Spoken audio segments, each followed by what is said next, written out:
Good morning students, welcome in online class 8th class. Today we will read SST Geography chapter 6 Human Resources. In previous class we had read density of populations and distributions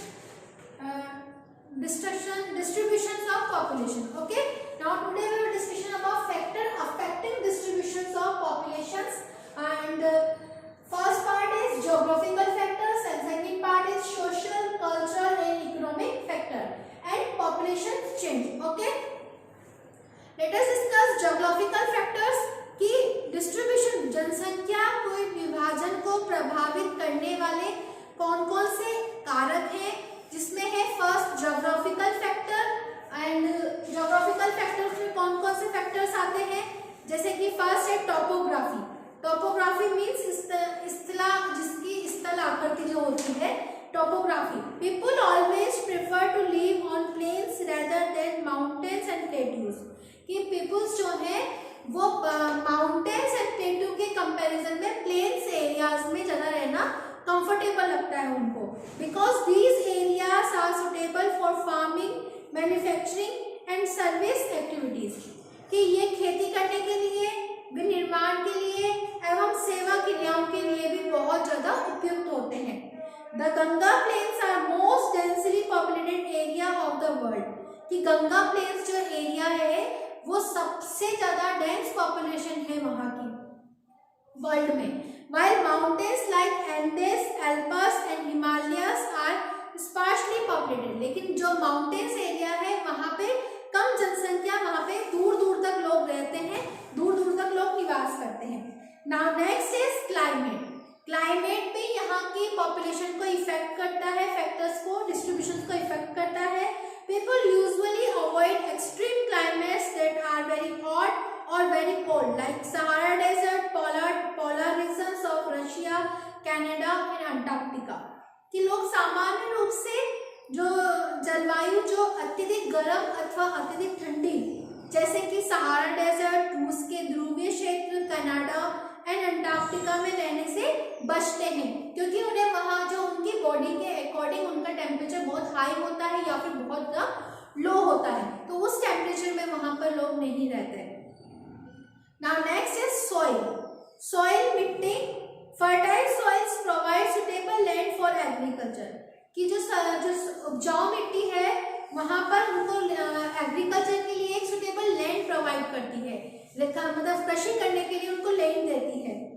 fertile veins such as Ganga and Brahmaputra in India, Huang He, Chang Jiang in China and Nile in Egypt are densely populated, कि अगर हम देखें चीन में हुआंगही, Changjiang and मिस्र में नील नदी के जो आसपास के एरिया है वो काफी फर्टाइल है और वहाँ काफी डेंसली पॉपुलेटेड एरिया है। Now next is water. People prefer to live in area where fresh water is easily available, कि लोग वहाँ ज़्यादा रहना पसंद करते हैं जहाँ पे उन्हें वाटर इजीली मिल जाता है। The river valleys of Ganga, the river valleys of world are densely populated while desert have spare population, और विश्व में जितने भी जो वर्ल्ड में अगर हम देखें तो रिवर वैलीज के आसपास के जो एरियाज हैं वो डेंसली पॉपुलेटेड एरिया है। Now next is mineral. Minerals means खनिज।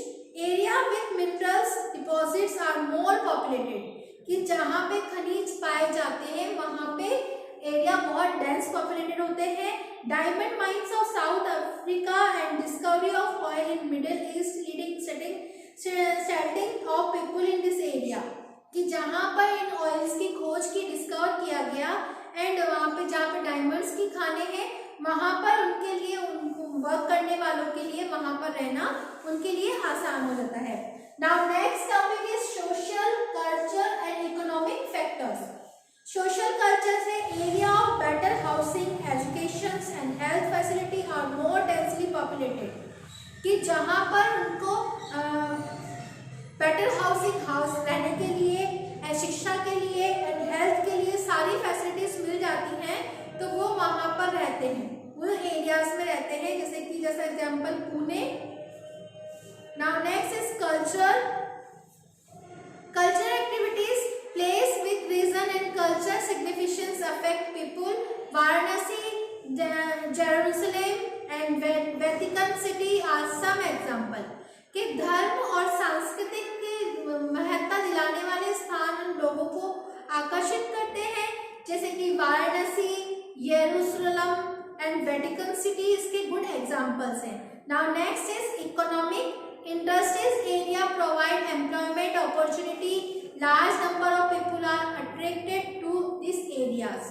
कि बहुत सारे यहाँ पे इंडस्ट्रीज एरिया जो है, औद्योगिक क्षेत्र जो है, वो उनको बहुत सारे यहाँ पे एम्प्लॉयमेंट इट मीन्स रोजगार उपलब्ध कराते हैं, और लार्ज नंबर ऑफ पीपल कि अधिक से अधिक लोगों की संख्या में ये लोग इनसे अट्रैक्टेड होते हैं और यहाँ पर आकर रहते हैं। जैसे कि Osaka in Japan, Mumbai in India are two densely populated area. कि जापान का ओसाका सिटी एंड इंडिया में महाराष्ट्र सिटी जो मुंबई है, मुंबई सिटी वो काफी डेंसली पॉपुलेटेड एरिया है। Okay, now next topic is population change. कि जनसंख्या परिवर्तन किस तरह से, the population change refer to change in the number of people during a specific time. कि जनसंख्या परिवर्तन से अगर हम रेफर तात्पर्य निकालें तो एक निश्चित अवधि के ड्यूरिंग अ स्पेसिफिक टाइम, एक निश्चित अवधि के दौरान लोगों की संख्या में परिवर्तन होना। The world population has not been stable. कि जो हमारी वर्ल्ड पॉपुलेशन है वो स्टेबल नहीं है, स्थिर नहीं है। It has increase manifold as been in the, कि हमारे यहाँ पे जो पॉपुलेशन है वो इंक्रीज होती जा रही है, उसके रिकॉर्ड जो है डे बाय डे बढ़ते जा रही है। ऐसा एक्चुअल में क्यों है? This is actually due to the changes in the number of births and death. कि एक्चुअल में ऐसा वास्तव में बर्थ एंड डेथ की संख्या के कारण भी हुआ है। For an extremely long period of human history until the 1800 the world's population grow steadily but slowly. कि मानव के इतिहास की एक सबसे लंबी अवधि में अगर हम देखें 18 सेंचुरीज में विश्व की वर्ल्ड की पॉपुलेशन जो है धीरे धीरे स्लोली बढ़ी है, और large number of babies were born but they died early too. कि बहुत सारी संख्या में बच्चे जन्म लेते हैं लेकिन वो शीघ्र ही उनकी डेथ हो जाती है। This was no proper health facility because, क्योंकि उस समय वहां पे प्रॉपर हेल्थ फैसिलिटीज नहीं थी। Farmer were not able to produce enough to meet the food requirement of the people. और फार्मर्स किसान सभी लोगों की भोजन की आवश्यकताओं को पूरा करने के लिए भी उनके पास में पर्याप्त उत्पादन भी नहीं थे, मतलब इनमें से उनके पास सुटेबल फैसिलिटीज उनके पास में नहीं थी। इन 1804 the world population reached 1 billion. कि 1804 में जो वर्ल्ड पॉपुलेशन थी वो 1 मिलियन तक हो गई, बिटवीन 1 अरब तक हो गई। एंड 150 years later, 150 साल बाद 1959 the world population reached 3 billion.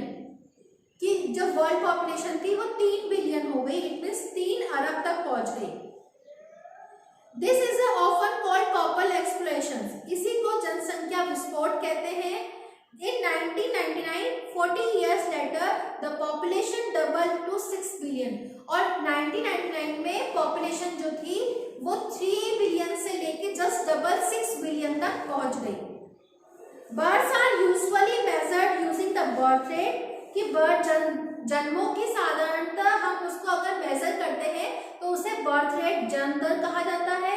It means कि पर 1000 पर्सन में कितने उनकी संख्या में उनका बर्थ हुआ है। तो हर जो अपन पॉपुलेशन को मेजर करते हैं तो वो 1000 में उसको मेजर करते हैं। अगर पॉपुलेशन को अगर हम मेजर करते हैं तो उसको 1000 में मेजर करते हैं। जैसे कि 1000 में अब वहां पे बर्थ लेने वालों की नंबर कितने हैं तो उसे बर्थ रेट कहा जाएगा।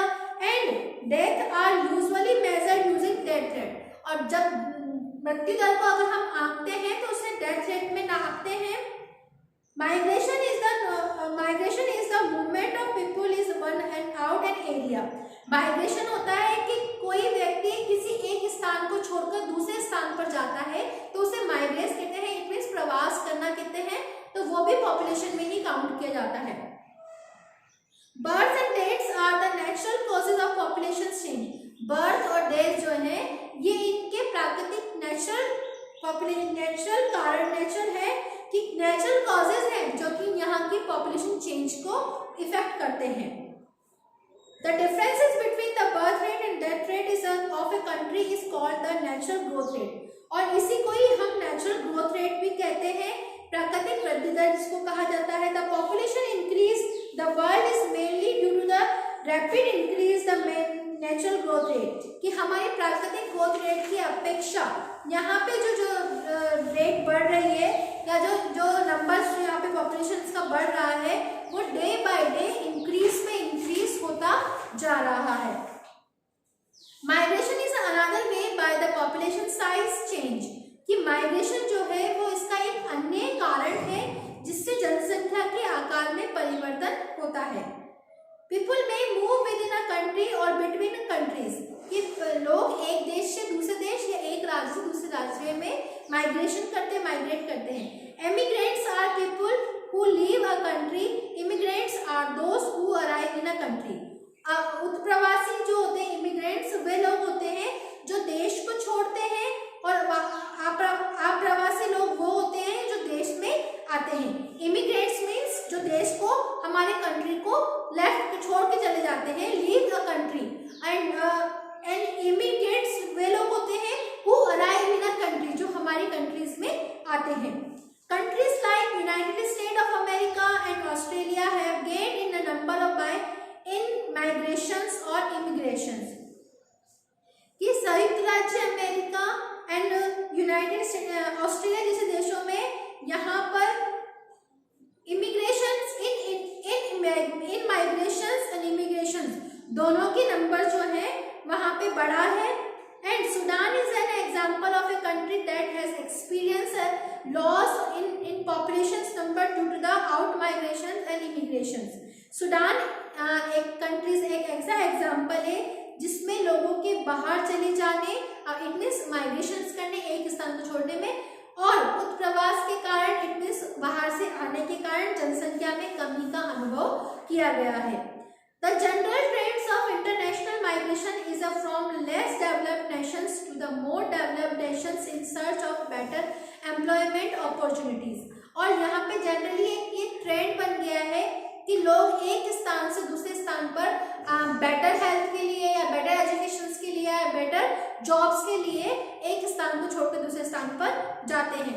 Within countries, a large number of people may move from the rurals to urban areas in search of employment, education and health facility, और कंट्रीज में ही नहीं, इवनली रूरल एरिया से, ग्रामीण क्षेत्र से भी सिटीज एरिया में लोग बेटर हेल्थ फैसिलिटीज के लिए, एजुकेशंस के लिए, होम्स के लिए, शेल्टर के लिए एंड एम्प्लॉयमेंट्स के लिए वो यहाँ से वहाँ माइग्रेट करते रहते हैं। Okay, you must have